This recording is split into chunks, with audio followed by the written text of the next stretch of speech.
Olá, pessoal. Vamos dar início então à terceira parte do curso de Macroeconomia Brasileira e as Indústrias Culturais e Criativas.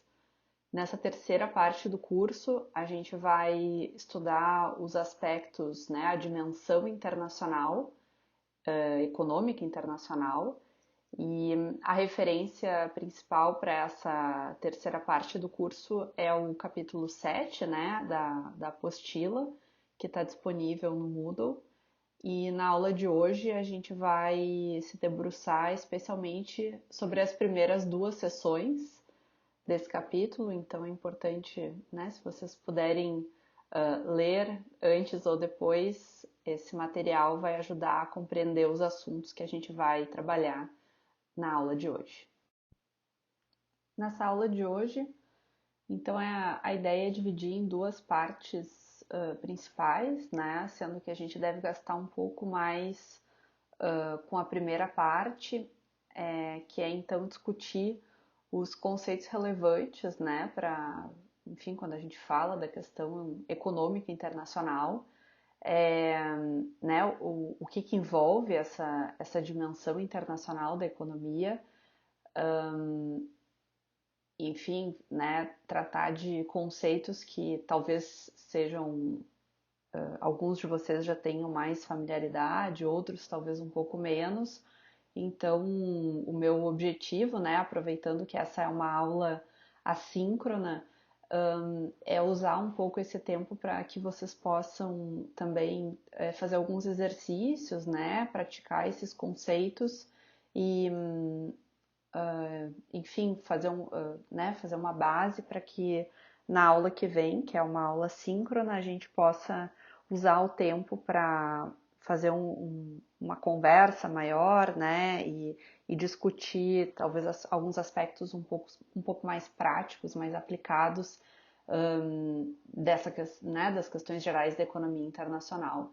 Então, um primeiro objetivo é nesse sentido de apresentar alguns conceitos importantes e eu pretendo também apresentar alguns dados para vocês, especialmente na questão do comércio internacional.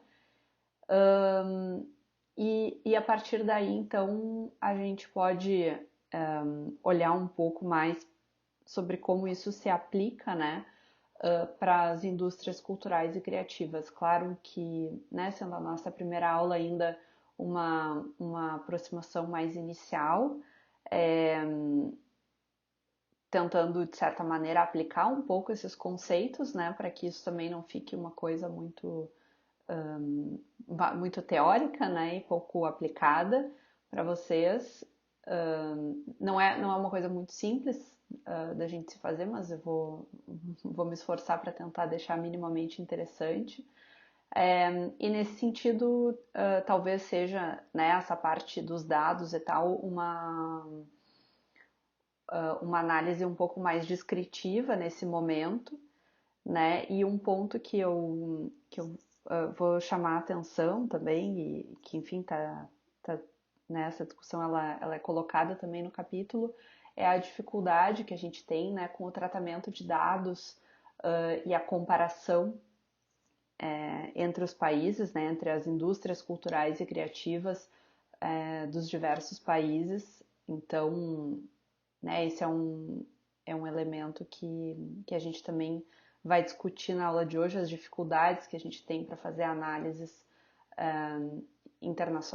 de economia internacional, enfim, da performance econômica dos países nessas indústrias, comparando entre eles quais são as bases de dados que a gente pode usar, e que informações existem disponíveis para a gente fazer esse trabalho. Então, a aula vai estar dividida basicamente nessas duas partes principais e, enfim, espero que vocês gostem e que a gente também se conheça em breve. Tem um aspecto relevante antes da gente entrar nos temas mais propriamente econômicos, que é o papel que o Estado ocupa no sistema internacional, e o reconhecimento, enfim, de que o Estado é ainda a unidade básica do sistema internacional. Então, a gente, enfim, né, está acostumado a ver comparações, né, as comparações internacionais, usualmente elas vão se dar entre, né, os estados-nação, né, então os países, é, e, enfim, os indivíduos, né, as pessoas físicas e as pessoas jurídicas, as empresas, né, enfim, elas vão estar vinculadas a um ou mais estados. Né, uma pessoa, ela é, ela quando nasce, via de regra, ela tem uma nacionalidade, né, ela pertence a um lugar que tem, enfim, que é definido a partir de uma questão física, né, que é a questão do território. Esse território ele é demarcado por fronteiras que, em princípio, são respeitadas, né, pelos outros estados e, né, essa é a maneira como a humanidade se organiza nos dias de hoje. Então, a gente se dá conta dessa divisão, né, e dessa unidade básica do sistema internacional sendo o Estado, ela ajuda a gente a compreender as questões que estão por trás das diversas discussões, né, que vão pautar os assuntos de não só da economia internacional, né, mas também de maneira mais ampla das relações internacionais, né, das discussões de política internacional, etc. E, e isso né, se manifesta de diversas formas, então a gente tem discussões, por exemplo, com relação ao desenvolvimento econômico, né? Então a gente tem países, estados, né, que estão em patamares de bem-estar, né, de desenvolvimento superiores a de outros, né? A gente tem países ricos e países pobres, países, né? Dependendo da denominação que se usa, né? Países emergentes, países em desenvolvimento. Né? Então, essa vai ser uma dimensão dessa comparação, dessas diferenciações que se faz. A gente, né, vai ter discussões sobre, e aí, né, dentro disso, enfim, quais são as características desses países, toda a discussão do desenvolvimento, né, enfim, como que um país que não atingiu ainda esse status de desenvolvimento, o que ele pode fazer para atingir, o quanto ele pode se basear, se inspirar naquilo que já foi feito por países que são desenvolvidos, né, que têm um nível mais elevado de vida, uma renda per capita maior. Como que será que, né, existem políticas, existem coisas que podem ser aplicadas em qualquer economia e será que essas políticas elas são uma garantia né, de que ao replicar aquilo que outros países fizeram, se vai atingir o desenvolvimento econômico. E eu sei que isso pode parecer um pouco fuga ao tema da aula de hoje, mas é, essa é uma questão que está totalmente relacionada com a discussão de abertura econômica, né, e liberalização comercial, que eu acho que é o ponto que a gente vai acabar falando mais. Né, a gente tem a questão comercial, tem a questão financeira, tem a questão da produção, a gente já vai entrar nisso. Mas acho que, né, no caso da discussão das indústrias culturais e criativas, me parece que esses aspectos relacionados à abertura comercial, eles são os mais relevantes, pelo menos nesse primeiro momento. E, enfim, né, esse é um debate bastante acalorado na economia. Eu pretendo trazer para vocês, ao longo das próximas aulas, alguns dados com relação a isso, né, algumas informações a mais com relação a esse debate, e como isso acaba se refletindo depois, né, no posicionamento dos países nas cadeias globais de valor e como que isso afeta, né, o que acontece dentro das fronteiras desse país, né, de cada país. Então, o que esse país vai produzir, né, quais vão ser os empregos disponíveis nesse país, né, como é que isso vai afetar a renda, as oportunidades, né, tem uma série de questões que estão relacionadas com essa discussão sobre o que se deve fazer ou não, né, então essa questão do desenvolvimento econômico, das políticas que seriam corretas ou não para cada país, né, e não existe um consenso, né, já adianto para vocês, entre os economistas sobre esses assuntos. Eu, enfim, vou trazer algumas evidências nesse sentido, e vocês podem ir formando a opinião de vocês a respeito. Mas acho que voltando, né, então, esse ponto, essa questão da gente perceber a questão dos estados como sendo a unidade fundamental do sistema internacional, ela é muito importante, porque tudo que for, então, né, relacionado com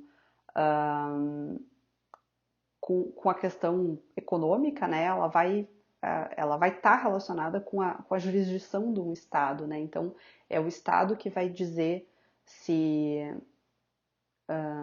se vai haver uma liberalização das regras, né, que vão permitir que os residentes, ou seja, as pessoas que moram naquele país, ou que têm aquele país como seu centro de interesse, consumam os bens produzidos por outros estados e, enfim, também, né, como que, se é que vai haver algum incentivo, algum suporte para as empresas locais exportarem, né, qual vai ser um imposto cobrado sobre isso, né, toda a questão da tributação, ela é extremamente relacionada com a questão do Estado e isso vai estar relacionado também com como né, essa dimensão do Estado, como que as estatísticas vão ser reportadas, né, vão ser compartilhadas entre os países. Então, toda a questão do balanço de pagamentos, né, que eu vou, enfim, apresentar para vocês rapidamente, assim, porque eu acho que é importante se ter uma noção sobre isso. Vou avançar isso nos próximos slides, né? Mas enfim, a questão do balanço de pagamentos, ela é um documento estatístico que vai ter uma influência forte né, em prover uma foto, digamos assim, da situação econômica daquele país, né? Se ele deve ou se ele empresta para os outros países do resto do mundo.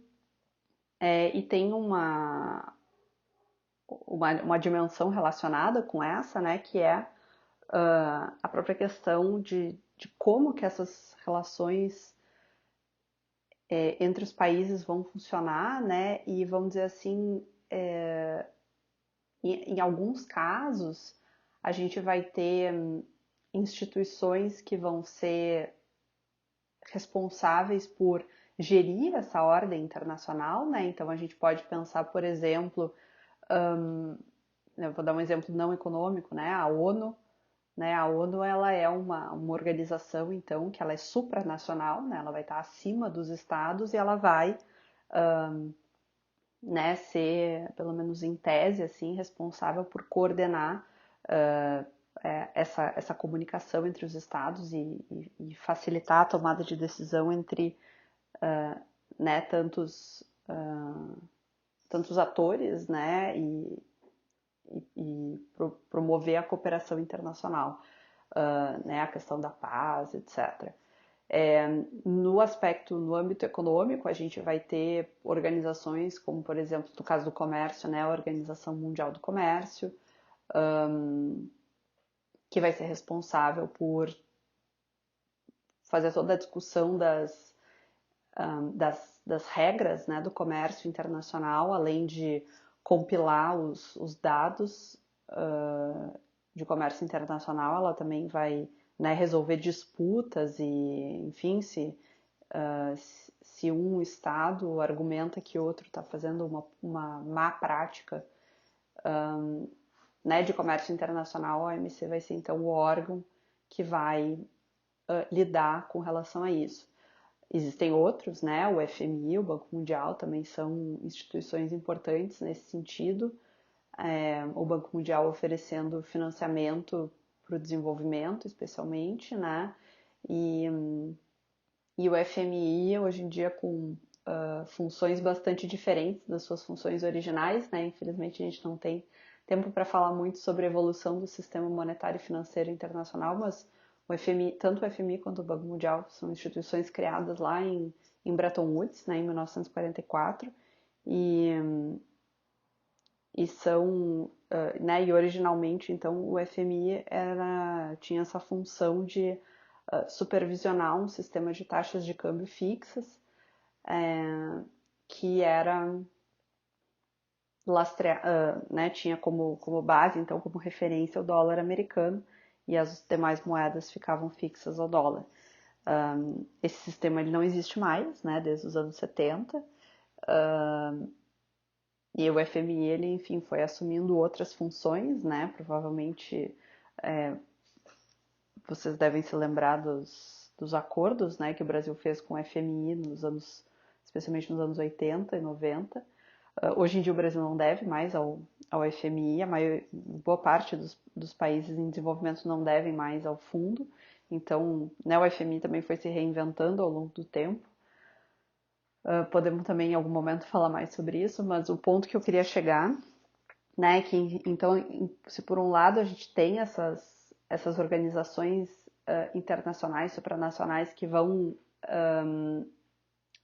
ser parte, né, dessa ordem econômica internacional, a gente também vai ter aspectos em que não existe uma liderança supranacional e ao invés disso o que existe é uma concorrência, né, entre os Estados-nação. Eu acho que um exemplo bastante claro nesse sentido, é um tema que eu gosto de estudar muito, os professores André Cunha e Marcelo Milan também estudam, que é a questão da moeda, né, que assume um papel internacional. Então,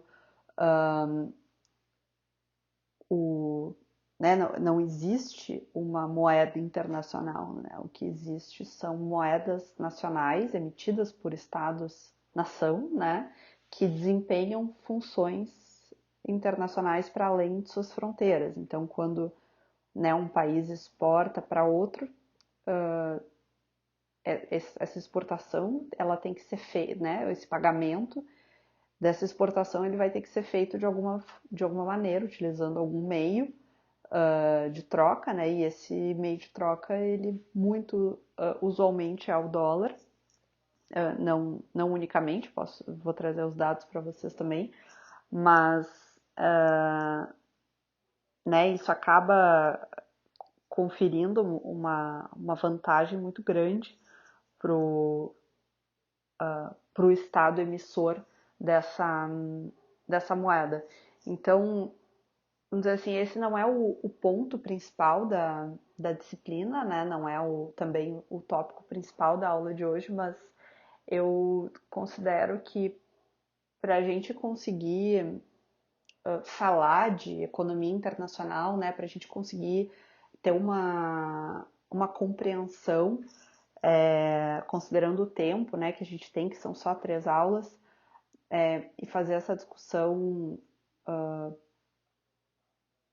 né, de maneira informada, enfim, é muito importante a gente ter essa noção do papel que o Estado ainda desempenha no sistema internacional nos dias de hoje, porque isso nos ajuda a compreender os conflitos, né, e as questões que vão estar por trás das discussões de economia internacional, e eu acho que o aspecto, né, das economias, das indústrias culturais e criativas, ele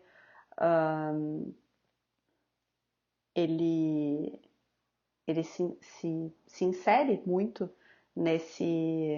nessa discussão, né? Porque, enfim, é um aspecto que vai estar muito relacionado com questões subjetivas da projeção da cultura, né, da identidade dos estados no sistema internacional.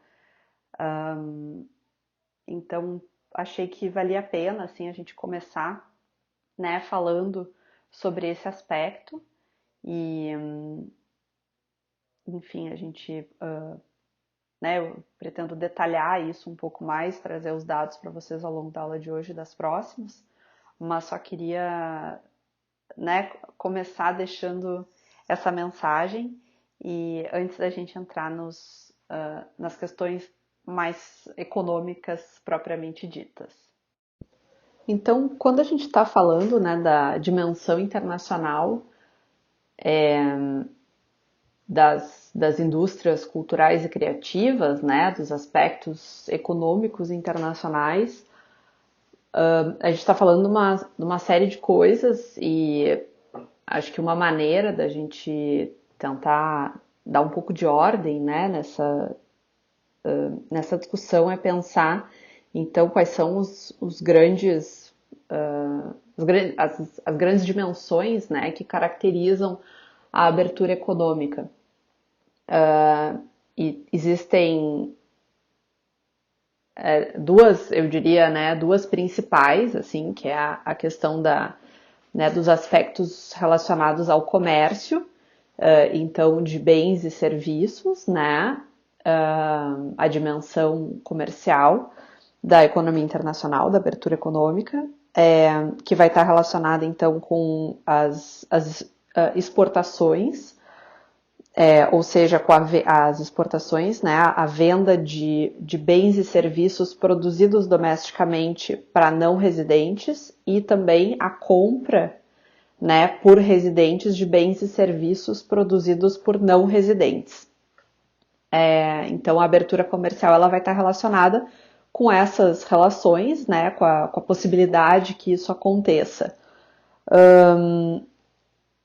De novo, né, por que eu comecei com a questão toda do Estado? Porque é o Estado, cada país, né, que vai dizer se o que pode, o que não pode ser importado, exportado e como que essa abertura vai acontecer, ou seja, né, se vão ser colocados impostos em cima daqueles produtos que são importados, se vai ser concedido alguma espécie de incentivo para os produtos que são exportados, né? Então isso tudo sempre volta, né, para essa dimensão da unidade do Estado e de como que esses processos são formulados. A segunda grande dimensão é a dimensão financeira. Então, a dimensão financeira ela vai estar relacionada com a possibilidade de que os residentes constituam ativos e passivos no exterior e que não residentes façam o mesmo no país, né? Então, a possibilidade de uma empresa brasileira tomar um financiamento internacional com um banco sediado, enfim, nos Estados Unidos, na Inglaterra, né, a possibilidade de que estrangeiros comprem ações de empresas brasileiras emitidas e negociadas na Bovespa. Então, né, essa relação, essas relações, elas vão estar dentro daquilo que, né, a gente entende como abertura na dimensão financeira econômica, né? E por fim, teria também, né, uma outra dimensão, que é a dimensão da produção do mercado de fatores, que vai estar relacionada então com a possibilidade de que né, as empresas operem em determinados países, né, que se permita que isso aconteça e que né, das empresas poderem escolher onde é que elas vão produzir e também dos trabalhadores poderem escolher aonde eles vão trabalhar. Né, em tese, isso também seria uma dimensão assim da economia internacional e do estudo da abertura econômica.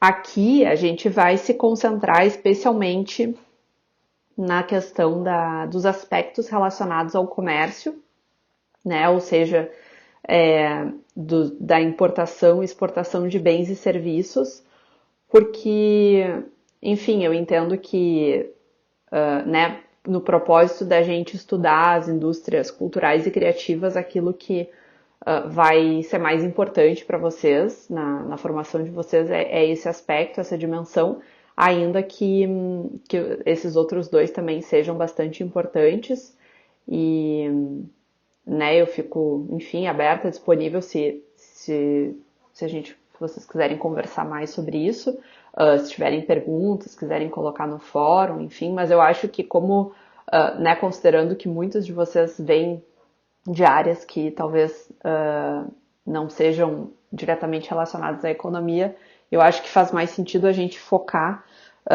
né, em entender bem essa parte dos aspectos comerciais e de maneira mais ampla, né, os conceitos importantes relacionados à economia internacional, do que eu tentar explicar, né, colocar tudo e aí, enfim, só encher vocês de conceitos e a gente talvez não conseguir avançar tanto na discussão.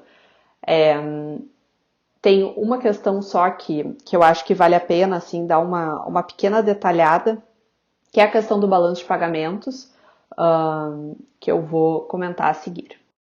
O balanço de pagamentos, então, é um documento, né, um registro estatístico das transações econômicas de um país em um determinado período de tempo, normalmente um ano, ainda que, né, alguns dados saiam com maior frequência, entre os residentes desse país e os residentes do resto do mundo. Esse registro, né, ele começa a ser feito no pós-guerra, o primeiro manual do balanço de pagamentos, ele é feito em 1948, né,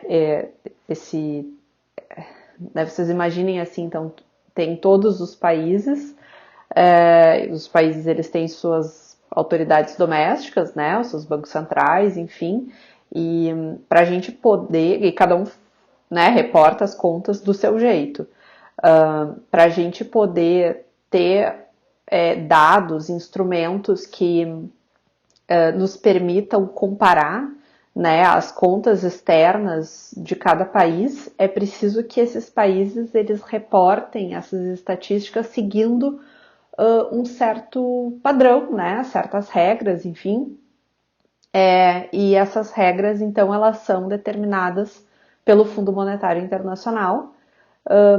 E no início, né, o mundo como um todo era muito mais simples, então essas regras elas eram também assim condizentes, né, com as necessidades do que se tinha naquele momento, no sentido que as pessoas elas circulavam muito menos, as empresas elas também né, elas a gente não tinha, né, o conceito de multinacional, por exemplo, não havia uma discussão de se uma empresa ela estava sediada em um país ou em outro, né? Ela estava num lugar, ela estava lá, não tinha internet, né? Não tinha essa mobilidade assim que a gente tem hoje em dia. Então, no início, isso, né, essas regras correspondiam àquela realidade.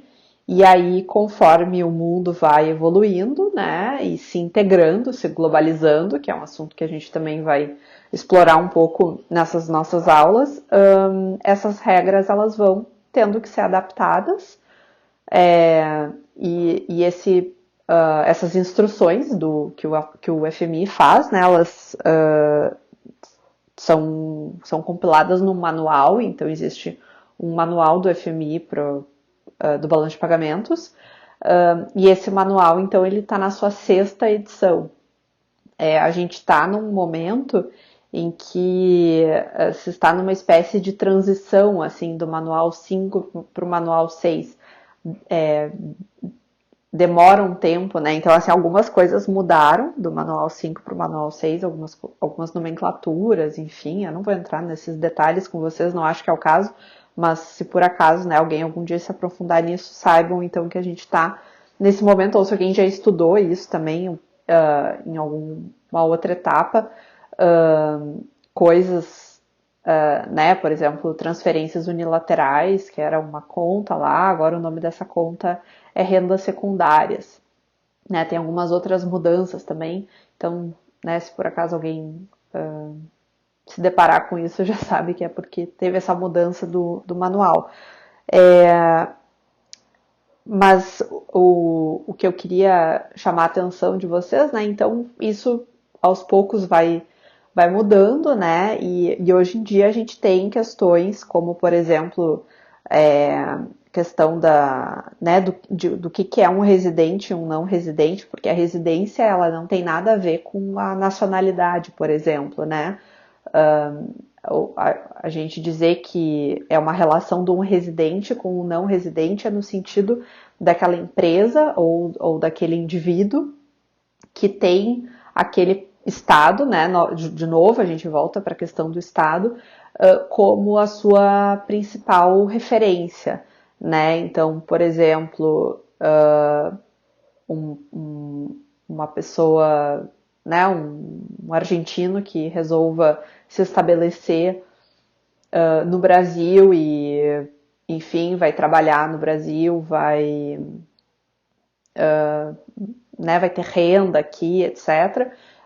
Ele, apesar de ser argentino, então ele passa a ser residente para fins contábeis, né, do Brasil. Se alguém, por acaso, tiver fazendo, né, sei lá, tá fazendo a graduação e aí o mestrado, vai fazer uma temporada, vai ficar uma temporada na Inglaterra, por exemplo, né? E aí vai receber uma bolsa do governo federal,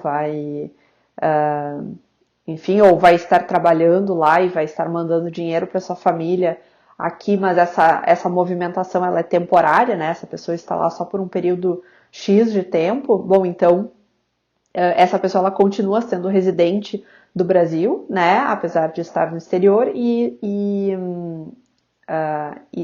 essa movimentação que ela fizer, né, em termos de, por exemplo, receber a sua bolsa lá para realizar os seus estudos, ou então mandar o dinheiro para sua família aqui, essa relação, né, essa movimentação, no caso financeira, ela vai ser registrada no balanço de pagamentos. Então, então o balanço de pagamentos vai registrar o agregado, né, dessas movimentações, dessas relações dos residentes e dos não residentes e vai, portanto, no seu conjunto expressar as condições conjunturais e estruturais de uma economia, né, servindo de orientação para as decisões privadas e públicas e também para avaliação dos resultados de decisões passadas, né? Aquilo que o balanço de pagamentos, então, ele é uma foto, né, da economia, da sua, vamos dizer assim, da sua saúde, né, da sua saúde externa.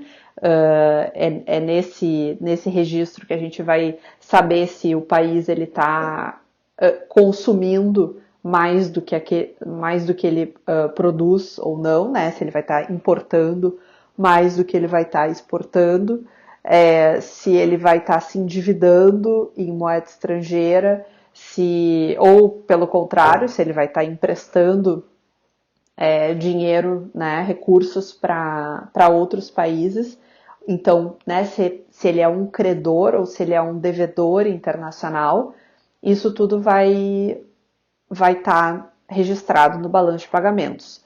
O que é importante a gente notar é que o balanço de pagamentos, então, ele é um registro de fluxo, né? Ele todo ano vai ter o registro do que aconteceu naquele ano. E quando se começa o ano seguinte, então se começa a registrar tudo de novo, né? O estoque dessas relações vai ser registrado num outro documento, que se chama Posição Internacional de Investimento. E essa sim, então, é o estoque, né, o agregado dessas relações. Então, aqui para mostrar para vocês a cara, né, do balanço de pagamentos, a gente tem 3 grandes contas, que são as transações correntes, que vão registrar, então, a exportação e a importação de mercadorias e serviços. Então, né, quando a gente comenta aquela questão da abertura comercial, ela é dessa parte do balanço de pagamentos que a gente está falando, né? A outra grande conta é a conta financeira, que vai, então, registrar a compra ou a venda de ativos financeiros, né? Então, aqui que a gente está falando da questão da abertura financeira. E existe ainda uma terceira conta, né? Que ela é menos relevante, digamos assim, né? Ela vai registrar, chama conta capital, e ela vai registrar, então, outras atividades que vão resultar em transferência de riqueza entre os países, mas que elas não vão envolver exportação ou importação de mercadorias e serviços, nem compra ou venda de ativos financeiros, né? Então aqui, por exemplo, entram questões como o perdão de dívida, né? Se, vamos dizer assim, o Brasil perdoa a dívida que um outro país tinha com ele, então, né, o Brasil ele vai deixar de receber esse recurso e esse perdão ele vai ser contabilizado na conta capital. Da mesma maneira, se a gente tem pagamentos de direitos autorais, de registro de marcas, patentes, royalties, isso tudo, né, envolve, vamos dizer assim, um pagamento internacional, mas não envolve uma exportação, né, ou uma importação propriamente dita de mercadorias ou serviços, e também não é um ativo financeiro. Então, essas questões todas elas vão estar registradas na conta capital. Só para falar um pouquinho mais, né, apresentar um pouquinho mais do balanço de pagamentos, então, tendo, né, é muito importante, assim, o que eu realmente quero com essa parte é fazer essa diferenciação muito importante entre as questões relacionadas à abertura comercial e as questões relacionadas à abertura financeira. Porque por mais que a gente não vá detalhar as questões relacionadas à abertura financeira, eu acho que é muito importante se ter essa diferenciação clara, porque são assuntos que vira e mexe, né? Aparece na mídia, nas discussões, o Brasil é um país muito fechado. E isso está muito mais relacionado com essa dimensão comercial do que com a dimensão financeira. Né, esses movimentos que a gente percebe na taxa de câmbio e no preço de ativos, né, na Bolsa, na Bovespa, eles estão extremamente relacionados com a abertura financeira do Brasil, né, e ao mesmo tempo o Brasil ele é muito mais fechado em termos comerciais. E também, né, vamos falar um pouco mais sobre isso ao longo do curso. Então, mas essa questão de ser fechado é importante que fique claro, né, é muito mais relacionado com questões de importação e exportação de bens ou serviços. Então, que vai estar dentro das transações correntes, né? Então, as transações correntes também, elas percebam ela dividida em algumas grandes contas, né? Que contas são essas? A balança comercial, então que vai estar relacionada à exportação e importação de bens, né? Depois os serviços, que aí vai ter, né, viagens, transportes, aluguéis de equipamentos. Desculpa, a balança comercial a gente tem exportação e importação de bens e serviços. Depois, dentro, como uma conta separada, a gente tem os serviços em si, né? Então, viagens, transportes, aluguéis de equipamentos. Depois, a renda primária, né? Então, a gente tem aqui juros, lucros e dividendos. Então, notem que os empréstimos, né, e as amortizações de empréstimos, elas vão estar dentro da conta financeira, mas o pagamento de juros, lucros e dividendos está dentro de transações correntes, porque são serviços, né? E, por fim, então, a renda secundária, que são, né, são o que se chamava antigamente de transferências unilaterais, que é, por exemplo, né, aquele exemplo que eu tinha dado antes, se alguém vai trabalhar no exterior e envia dinheiro para sua família ou recebe, né, dinheiro de alguém que mora no outro país, então isso é um exemplo, né, de uma transferência que entra nas rendas secundárias. E dentro dentro disso, né, o que é importante no caso do Brasil, assim, também só para contextualizar um pouco, o Brasil ele tem um déficit estrutural em transações correntes, né, o que significa que o Brasil estruturalmente ele é deficitário nessa conta, né, ela é uma conta que dá negativo, porque essa conta negativa ela é muito explicada pelo déficit que se tem no pagamento da renda primária, então que é justamente juros, lucros e dividendos, né? O Brasil ele paga muito mais do que recebe, né, os juros, lucros e dividendos. Por outro lado, a gente tem estruturalmente assim um superávit na balança comercial, que é então ali, né, as exportações e importações de bens e serviços. Daqui a pouco eu posso detalhar um pouco por que isso é relevante, né, e como é que isso se relaciona então com a questão do país ser credor ou devedor. Do lado da conta financeira, só para terminar de explicar o balanço de pagamentos, né, então a gente vai ter ali os investimentos diretos no exterior, os investimentos em carteira, que aí, né, são investimentos na bolsa, outros investimentos, né, então vai entrar questões de ativos dos bancos, e isso vai estar dividido então, né, entre os ativos e os passivos.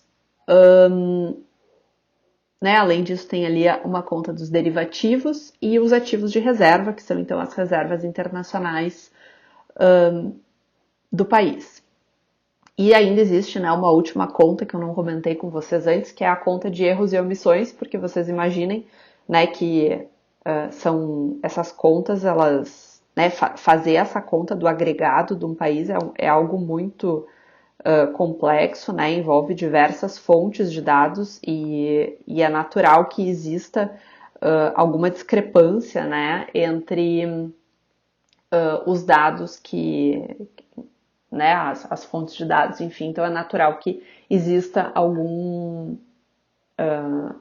erro né, se manifeste no balanço de pagamentos. Então, por isso existe essa conta para resolver isso.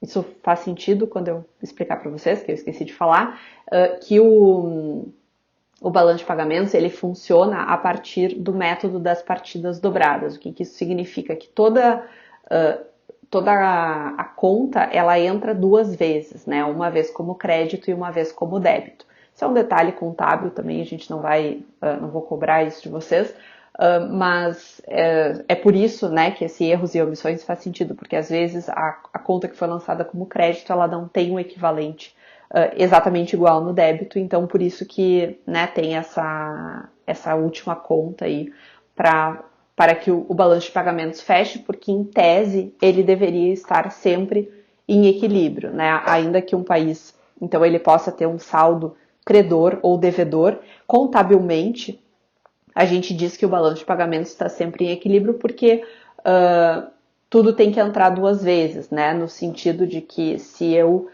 exportei alguma coisa, bom, então eu registro, né, essas exportações e eu também registro o pagamento dessas exportações.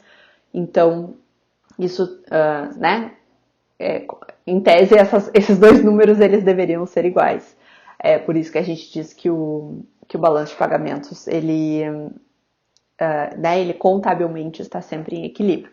Vou mostrar agora só alguns dados para vocês para ilustrar um pouco e aí a gente segue adiante com o restante, né, dos conceitos que são importantes nessa parte. Então, para mostrar aqui, eu peguei esses dados do relatório do setor externo, né, do FMI. Então, como eu comentei para vocês, é o FMI que vai coordenar toda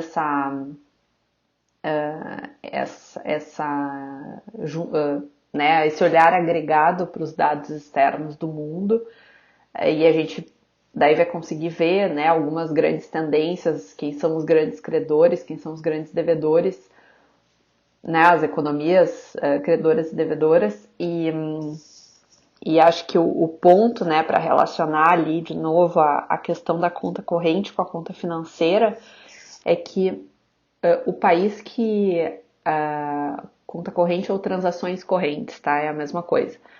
O país que ele apresenta um superávit em transações correntes, ele é um país que vai estar recebendo mais recursos, né, do resto do mundo do que usando. Enquanto um país com déficit em transações correntes, ele é um país que vai estar usando mais recursos do que, né, vendendo, enfim. E esse uso para além das suas capacidades, né? O termo econômico que se usa é a absorção interna, então vai estar se absorvendo mais do que vai se estar vendendo para o resto do mundo. Isso de alguma maneira vai ter que ser financiado, pago, né? E então no momento em que a gente tem um déficit em transações correntes, esse país ele vai precisar de alguma maneira financiar, né, esse déficit. Isso pode, né, acontecer através de recursos acumulados que ele tenha, né, de outros anos, ou, né, mais comumente através de endividamento externo. Então, o que vocês conseguem ver nesses gráficos, né? Então, aqui na figura 1.1 é a conta corrente e na figura 1.2 é a posição internacional de investimento, né? Como eu comentei, a conta corrente que vai estar dentro do balanço de pagamentos é um dado de fluxo e a conta corrente, a posição internacional de investimento, ela é um dado de estoque. Né? Então, ao longo dos anos, a posição internacional de investimento ela vai refletir acumuladamente, né, aquilo que vem acontecendo na conta corrente. Então, vou pegar o exemplo dos Estados Unidos ali, que é o vermelhinho mais vermelhinho de todos, né? E vocês notem, então, que os Estados Unidos eles têm um saldo negativo em conta corrente quase todos os anos, né? E isso, ao longo do tempo, se vocês olharem na figura 1.2, o vermelhinho ele vai ficando, o vermelho bem escuro, né? Ele vai ficando cada vez maior, justamente porque tu tá acumulando essa posição ao longo dos anos. Então, os Estados Unidos ele é a nação mais devedora, né? Que existe em termos de percentual do PIB mundial, que é o dado desse, né? Que o gráfico usa. A China, por outro lado, né, é um país que vem acumulando superávites em transações correntes e isso então também vem se refletindo numa posição credora da China ao longo dos anos. E aí a gente tem outras economias ali também, né, outras nações devedoras, outras nações credoras, vocês podem olhar no detalhe, se vocês quiserem acessar o relatório também é super fácil de encontrar, é só digitar ali como está escrito na fonte, né? E já abre direto o relatório do FMI. Esse é um relatório anual, né? O de 2021 ainda não saiu, por isso que eu usei os dados de 2020, do relatório de 2020, né? Que vai até 2019. Normalmente sai agora por julho, mais ou menos. Então, né, em meados desse ano a gente já deve ter os resultados referentes a 2020. Então, aqui trazendo para vocês os dados do Brasil.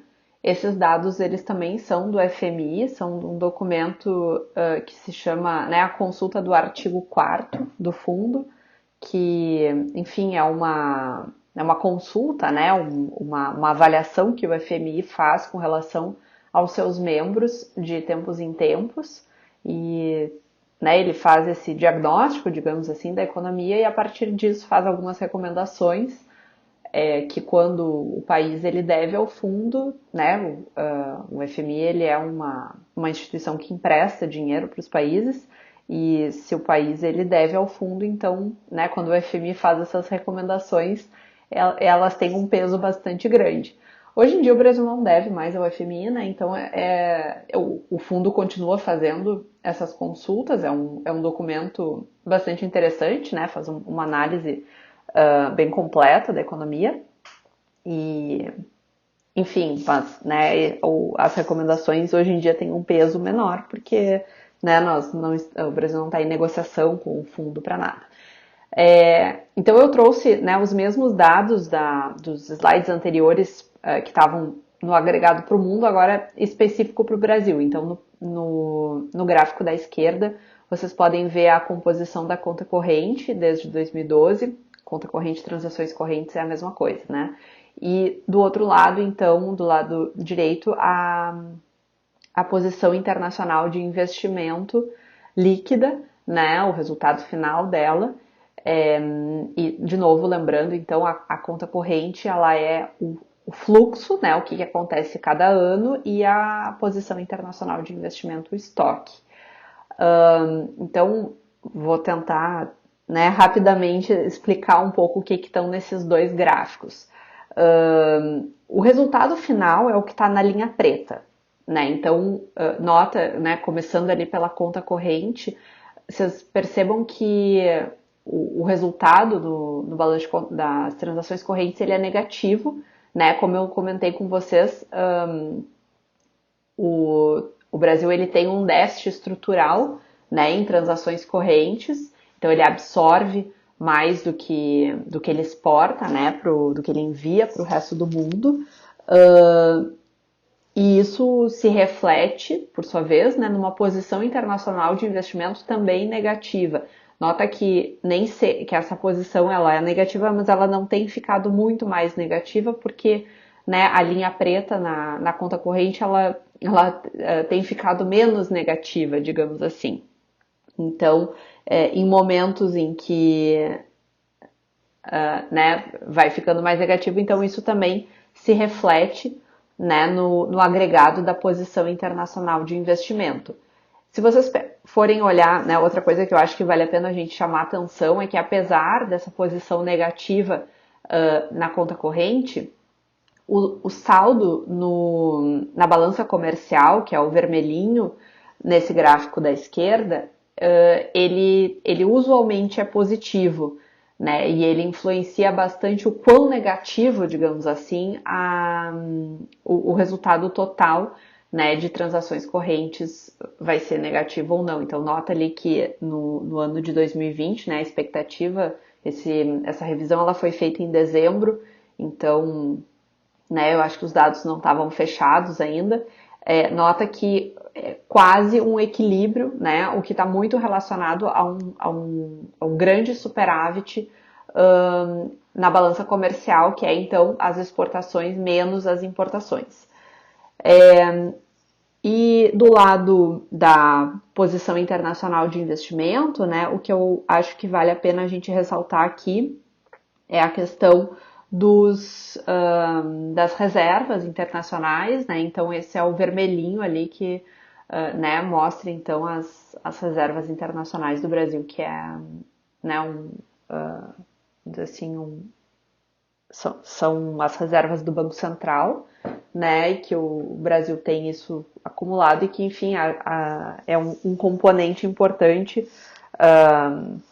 para explicar a saúde né, econômica do país, a sua vulnerabilidade externa, enfim, houve momentos em que praticamente não se tinham reservas internacionais, né, e isso era um problema muito grande, porque os investidores que tinham o seu dinheiro dentro do Brasil ficavam com medo que se eventualmente eles quisessem transformar os reais deles em dólares, eles talvez não tivessem esses dólares, né, então enfim, tem uma discussão muito grande, né, sobre se esse volume de reservas internacionais ele é suficiente ou não.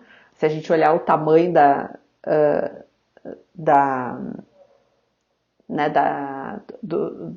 porque hoje em dia não é mais dívida, né? Antigamente se tinha muita dívida em moeda estrangeira, hoje em dia o problema não é mais esse. Hoje em dia a gente tem muitos estrangeiros que entraram, né, no Brasil e compraram ativos denominados em moeda brasileira e esse volume, né, de investidores estrangeiros que têm ativos no Brasil, que são passivos do Brasil com relação ao resto do mundo, né? Se todas essas pessoas resolverem sair ao mesmo tempo e demandarem dólares, os dólares do Brasil eles não seriam suficientes, né? Mas, enfim, de qualquer maneira é um volume de reservas considerável, né? Uma das maiores reservas, volume de reservas internacionais do mundo. E, enfim, é um aspecto importante, né? Que ajuda a explicar também a saúde econômica externa, né, do Brasil, ainda que não seja nenhuma garantia de resiliência com relação a crises financeiras. A gente tem visto isso, né, nesse contexto da pandemia, que é um momento de bastante incerteza na economia internacional, né, e que faz com que muitos investidores estrangeiros escolham não ficar num país em desenvolvimento, emergente, enfim, como o Brasil, e a gente vê o reflexo disso na taxa de câmbio, né? Então, por que o real desvaloriza? Bom, porque tem mais gente vendendo reais do que comprando reais, né? E isso tem a ver com esse movimento grande, né, de investidores internacionais que estavam com seus investimentos alocados no Brasil saindo, né, vendendo seus ativos e os seus reais e trocando isso por dólares e isso influencia então a taxa de câmbio do Brasil, né, do real com relação ao dólar.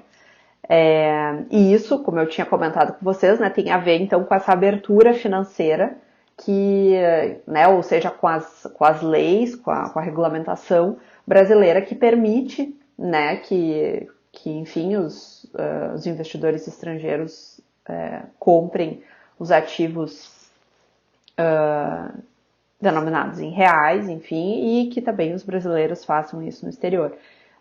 Então, né, esse é um aspecto que eu quis enfatizar nessa primeira parte da aula de hoje. O que nós vamos fazer agora, né, eu preparei um conjunto de questões para vocês para fixar alguns desses conceitos e incentivo vocês a fazer na ordem, né? Acho que também dá uma quebrada em ficar me ouvindo aqui, que talvez vocês já estejam um pouco cansados. E aí, então, depois vocês avançam pro próximo vídeo, tá? Mas se preferirem também ir direto para outro vídeo, fiquem à vontade. Então, até a próxima.